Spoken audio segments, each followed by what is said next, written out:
বিসমিল্লাহির রহমানির রহিম। Repertory master কোর্সের আজকে 7ম ক্লাস। আজকে আমরা বরিক রেপার্টরি থেকে মাথা ব্যথা এবং কাশি এই দুইটা রোগ কিভাবে আমরা খুব সহজেই অ্যানালাইসিস করতে পারবো এবং রোগীর জন্য সঠিক ওষুধ নির্বাচন করতে পারবো তা নিয়ে বিস্তারিত আলোচনা করবো ইনশাআল্লাহ। আপনারা যারা চেম্বারে রোগী দেখেন তারা খুব ভালো করে জানেন যে মাথা ব্যথা এবং কাশি এই দুইটা রোগী আমাদের প্রতিনিয়ত আসবে বা আসে, কারণ মাথা ব্যথা এবং কাশি অসংখ্য রোগী রয়েছে। এই ধরনের রোগী আমাদের চেম্বারে সবসময় আসে। কিন্তু আমরা যারা হোমিওপ্যাথি নিয়ে কাজ করি তারা জানি যে শুধু আমার মাথা ব্যথা করছে এই একটি কথার উপর ভিত্তি করে সঠিক ওষুধ নির্বাচন করা সম্ভব নয়।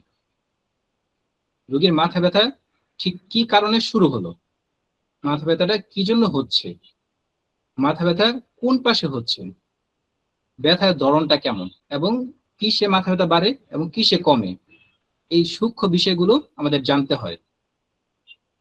বরিক রেপার্টরিতে এই পুরো প্রক্রিয়াটি চমৎকার এবং খুব গোছানোভাবে তুলে ধরা আছে। যদি আপনি বরিক রেপার্টরিতে মাথা ব্যথা হেডেক রুব্রিকটা দেখেন তাহলে দেখতে পাবেন যে সেখানে খুব সুন্দরভাবে গোছানোভাবে সবগুলো রুব্রিক একসাথে দেওয়া আছে।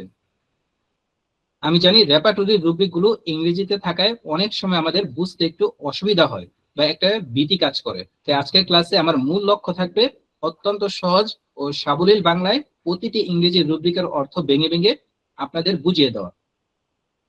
আপনারা এটিকে আমাদের রেপার্টরি শেখার একটি সহজ ডিকশনারি হিসেবে ধরে নিতে পারেন।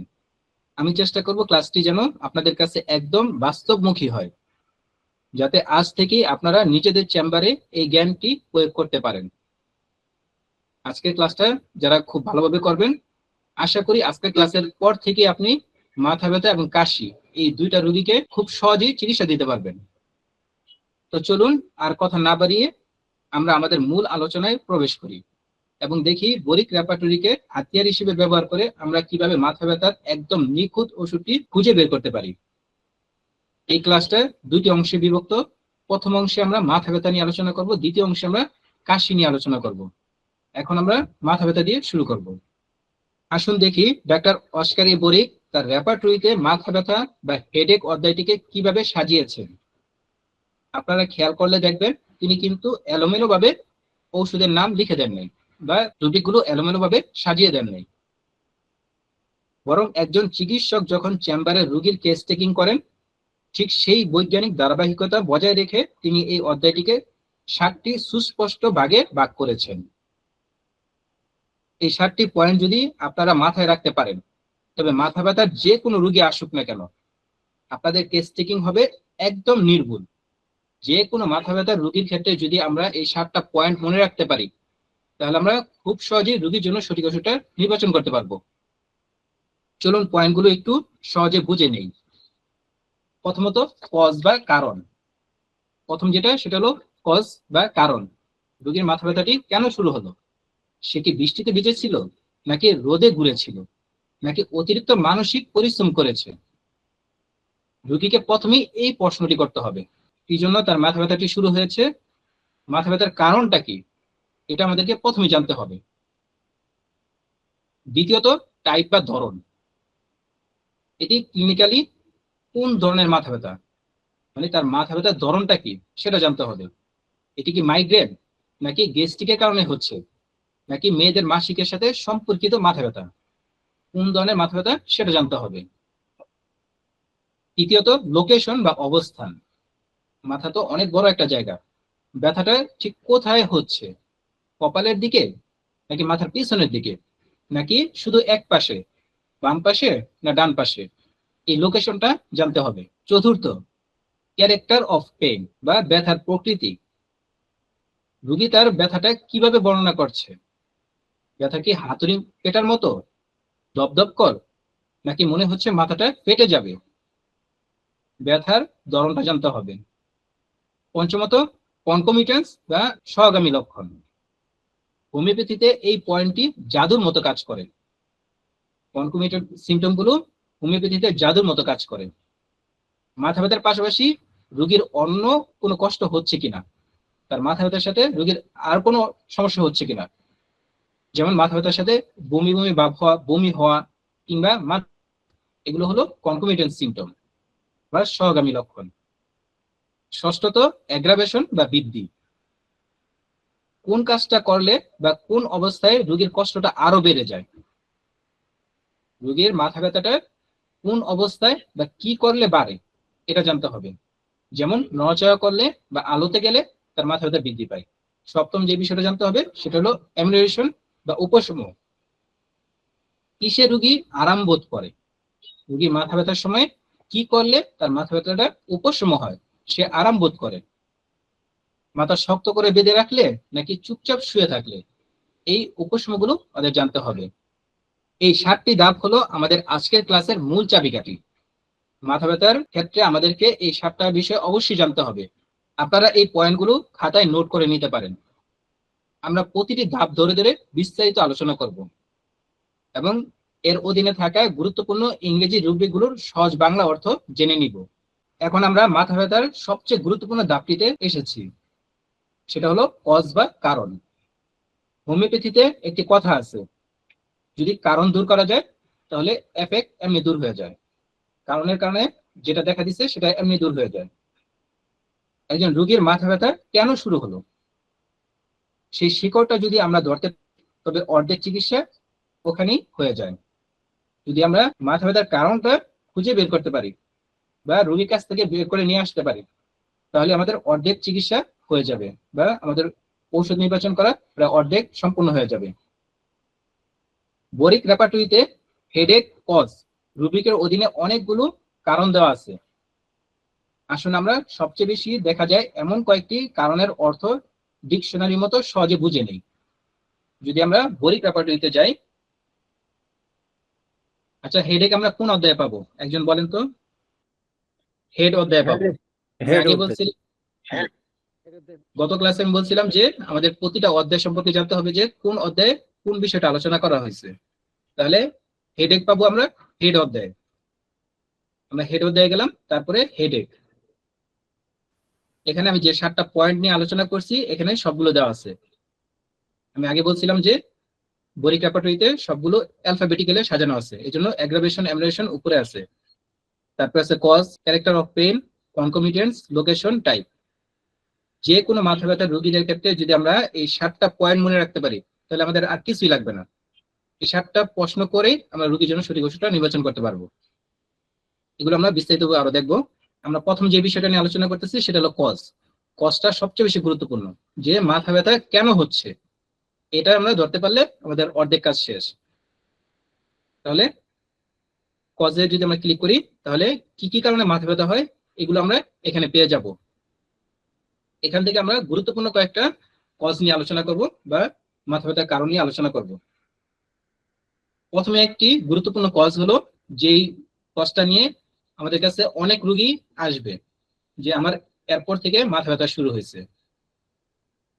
তেমন একটা রুব্রিক হলো mental exertion or nervous exertion. এটা খুব গুরুত্বপূর্ণ একটা রুব্রিক। এর অর্থ হলো মানসিক বা স্নায়বিক পরিশ্রম। কোন রোগী যদি বলে আমি প্রচুর মানসিক পরিশ্রম করছি, বা নার্ভাস এক্সারশন মানে স্নায়বিক অবসাদগ্রস্ততার কারণে যদি কারো মাথা ব্যথা হয়, কোন রোগী যদি বলে আমি প্রচুর মানসিক পরিশ্রম করার কারণে বা কারো স্নায়বিক দুর্বলতার কারণে বা অবসাদগ্রস্ততার কারণে যদি মাথা ব্যথা হয়, তাহলে আমরা তার জন্য এই রুব্রিকটি নিতে পারবো বা নিতে হবে। ধরুন কোন ছাত্রর বা ছাত্রীর সামনে পরীক্ষা, তাই সে রাত দিন পড়ালেখা করছে, অথবা একজন ব্যবসায়ী সারাদিন হিসাব নিকাশ নিয়ে খুব ব্যস্ত ছিল, প্রচুর চিন্তা করছে, এরপর থেকে তার মাথা ব্যথা শুরু হয়েছে। এই দুইজনের রোগীর ক্ষেত্রে আমরা এই রুব্রিকটি নিব, মেন্টাল এক্সারশন আর নার্ভাস এক্সারশন। তাদের মাথা ব্যথার কারণ হলো মানসিক পরিশ্রম বা স্নায়বিক অবসাদগ্রস্ততা। এই রুব্রিকে অ্যানাকার্ডিয়াম, আর্জেন্টামেটিকাম, ইপিফিগাস, জেলসিমাম, কেলিফস, নেপটাম, কার্নাক্সবোম, পিক্রিক অ্যাসিড, এই ওষুধগুলো আছে সেকেন্ড গ্রেডে। আমরা আগে বলছিলাম যে বরিকের সেকেন্ড গ্রেড গুলো খুবই গুরুত্বপূর্ণ। প্রথমে আমাদেরকে এই সেকেন্ড গ্রেড গুলো বিবেচনা করতে হবে। দ্বিতীয় আরেকটি কজ হলো আই স্ট্রেন, চোখের পরিস্থিতি বা চোখের উপর চাপ। এটা পাবো আমরা আই দিয়ে আই স্ট্রেন। আই স্ট্রেন মানে হলো চোখের চাপ। আজকাল আমরা সবাই সারাদিন মোবাইল বা কম্পিউটারের স্ক্রিনের দিকে তাকিয়ে থাকি। আমাদের এখনকার কাজই অধিকাংশ মোবাইলের দিকে তাকিয়ে থাকা বা ল্যাপটপ বা কম্পিউটারে কাজ করা। এছাড়া যারা সেলাইয়ের কাজ করে, যারা চোখ দিয়ে সূক্ষ্ম কাজ করে, তাদেরও কিন্তু চোখে প্রচুর চাপ পড়ে। যদি কারো অতিরিক্ত চোখের ব্যবহারের কারণে মাথা ব্যথা করে, তাহলে আমরা তার জন্য এই রুবিকটি নিব, eye strain. Headache cause eye strain. এখানে 9টা মেডিসিন দেওয়া আছে। এর মধ্যে সিমিসিফিকা, ইপিফিকাস, জেলসিমিয়াম, নেট্টামিউর, অনস্মোডিয়াম, রুটা, এগুলো আছে সেকেন্ড গ্রেডে। এরপর আরেকটি গুরুত্বপূর্ণ রুব্রিক হলো সানলাইট অর হিট, অর্থাৎ রোদে ঘোরাঘুরি বা অতিরিক্ত গরমে থাকার কারণে যদি কারো মাথা ব্যথা হয়, তাহলে আমরা তার জন্য যে রুব্রিকটি নিব সেটা হলো সানলাইট অর হিট, অর্থাৎ সূর্যের আলো বা গরমের কারণে যদি কারো মাথা ব্যথা করে, মাথা ব্যথা শুরু হয়, তাহলে আমরা তার জন্য এই রুব্রিকটি নিব। আমাদের সামনে গরম আসতেছে, এই গরমে কোনো রোগী এসে যদি বলে যে আমার গরমের কারণে বা সূর্যে যাওয়ার কারণে আমার মাথা ব্যথা করতেছে, তাহলে আমরা তার জন্য এই রুব্রিকটি নিব। এখানে মাত্র 11টা মেডিসিন দেওয়া আছে। বেলাডোনা, জেলসিমিয়াম, গ্লোনুইন, নেট্টামকাল সেকেন্ড গ্রেডে আছে। এখানে আরেকটা গুরুত্বপূর্ণ রুব্রিক দেওয়া আছে, সেটা হলো হেডেক কজ টি। চা খাওয়ার কারণে যদি কারো মাথা ব্যথা করে বা তামাক খাওয়ার কারণে, তামাক খাওয়ার কারণে কারো মাথা ব্যথা করলে জেলসিমিয়াম, ইগনেশিয়া। আর চা খাওয়ার কারণে মাথা ব্যথা করলে সেলেনিয়াম। আরেকটা কজ অনেক পাওয়া যায়, সেটা হলো অনেক এসে বলবে যে আমার ঘুম না হওয়ার কারণে আমার মাথা ব্যথা করে। যখন আমার ঘুম কম হয় বা ঘুম হয় না, তখন আমার মাথা ব্যথা করে। এই রোগীর জন্য আমরা যে রুবিকটা নিতে পারবো বা নিতে হবে সেটা হলো হেডেক কজ স্লিপ লস। এখানে মাত্র 3টা মেডিসিন দেওয়া আছে। রুবিকটা কত গুরুত্বপূর্ণ! অনেক রুগী পাওয়া যায় যাদের মাথা ব্যথা করে ঘুম কম হওয়ার কারণে, তাদের জন্য এটা খুব গুরুত্বপূর্ণ একটা rubric. Headache cause sleep loss, Nux ভূমিকা সেকেন্ড গ্রেডে দেওয়া আছে, সিমিসিফিকা, ককুলা সিমিকা দেওয়া আছে থার্ড গ্রেডে। এছাড়া আরেকটি গুরুত্বপূর্ণ কজ হলো পেটের গোলমাল বা গ্যাস্ট্রিকের বা বদ হজমের কারণে মাথা ব্যথা। এটা আমাদের দেশে অনেক পাওয়া যায়, কারণ আমরা অনেক ভাজা পোড়া বা তৈলাক্ত জিনিস খাই বা বাহিরের খাবার খাই। এই গ্যাস্ট্রো ইন্টেস্টাইনাল ডিঅ্যারেঞ্জমেন্টের কারণে আমাদের অনেকের মাথা ব্যথা হয়। এই রোগীর জন্য আমাদের নিতে হবে গ্যাস্ট্রো ইন্টেস্টাইনাল ডিঅ্যারেঞ্জমেন্ট। এখানে 11টা মেডিসিন দেওয়া আছে। এনটিমক্রুড, চায়না, আইরিস, নাক্সবুম, পালসিটিলা, এগুলো আছে সেকেন্ড গ্রেডে। তাহলে আপনারা কি বুঝতে পারলেন যে ইংরেজিতে লেখা এই কজ বা কারণগুলো আমাদের প্র্যাকটিসে কতটা প্রয়োজনীয়?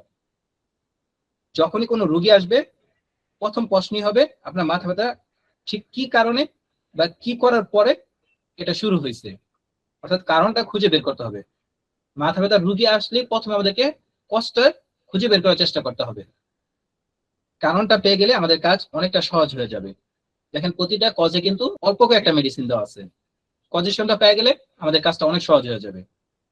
এরপর আরো 2-3টা লক্ষণ মিলাইতে পারলেই সঠিক ওষুধ চলে আসবে। কারণ তো আমরা জানলাম, কিন্তু রোগীর ব্যথাটা আসলে কোন ধরনের বা মাথার ঠিক কোথায় হচ্ছে। এতক্ষণ আমরা বরিক ল্যাবরেটরির 7টি ধাপ ধরে ধরে অনেকগুলো রুব্রিকের অর্থ শিখলাম। এখন হলো আমাদের আসল পরীক্ষা। চলুন আমরা সবাই মিলে একটি কাল্পনিক কিন্তু অত্যন্ত বাস্তবসম্মত কেস সলভ করি। আমি এতক্ষণ যে আলোচনাটা করলাম, যদি আপনারা বুঝতে পারেন তাহলে আপনারা এই কেসগুলো সলভ করতে পারবেন। আমি চাই আপনারা সবাই মিলে এই কেসটি সলভ করার চেষ্টা করবেন বা রুব্রিক বলবেন যে কোন রুব্রিক গুলো হবে। আগে কেসটা সবাই ভালোভাবে শুনবেন। ধরুন আপনার চেম্বারে একজন রুগী এলেন, তিনি একজন অ্যাকাউন্টেন্ট। গত কয়েকদিন অফিসের হিসাব মিলাতে গিয়ে প্রচন্ড মানসিক পরিশ্রম করেছেন এবং এরপরই তার মাথা ব্যথা শুরু হয়েছে। প্রচুর মানসিক পরিশ্রম করার পর থেকে তার মাথা ব্যথা শুরু হয়েছে। রুব্রিকটা কি হবে? Mental exertion. Cause mental exertion. তাহলে আমরা এই রুব্রিকটা নিলাম। রুগীকে জিজ্ঞাসা করলাম ব্যথা কোথায় হচ্ছে। আমাদের দ্বিতীয় প্রশ্ন হতে পারে যে ব্যথাটা কোথায় হচ্ছে, অর্থাৎ লোকেশন জানার জন্য। তিনি কপালে হাত দিয়ে দেখালেন, তার মানে লোকেশন হলো কপাল। এই রুগীর জন্য আমরা কি রুব্রিক নিব? Headache location frontal. তাহলে আমরা এই রুব্রিকটাও নিলাম। তারপর আমরা রুগীকে জিজ্ঞাসা করলাম যে আপনার ব্যথার ধরনটা কেমন, ক্যারেক্টার অফ পেইন। ঠিক আছে, রুগী বললো যে মাথাটা যেন ফেটে যাচ্ছে এমন ব্যথা হচ্ছে। কি রুগী নিব? বাস্টিক পেইন, হেডেকের পরে কোথায় যেতে হবে? Character of Type. Pain. Character of type না, এটা হলো ক্যারেক্টার অফ পেইন, ব্যথার character of pain, character of pain, Character of Yes, pain, bursting, splitting. Blasting. ঠিক আছে, এই রুবিকটা আমরা নিলাম, 3টা রুবিক নিলাম। এখন রুগীকে জিজ্ঞাসা করলাম যে আপনার এই ফেটে যাওয়ার ব্যথাটা কিভাবে বাড়ে। রুগী বললো যে নড়াচড়া করলে আমার ব্যথাটা বাড়ে। কি নিব? পুরা রুবিকটা বলতে aggravation motion. Headache, motion, motion. Aggravation motion. এখন রুগীকে জিজ্ঞাসা করলাম যে আপনার ব্যথাটা কিভাবে কমে। রুগী বললো তুমি যদি কোনো কিছু টাইট ভাবে বেঁধে রাখি তাহলে উপশম হয়। তাহলে কি নিব? Headache,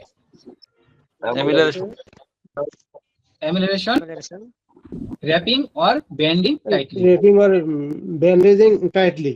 wrapping or bandaging tightly. তাহলে আমরা রুগী থেকে 5টা রুবিক পেলাম বা 5টি লক্ষণ পেলাম।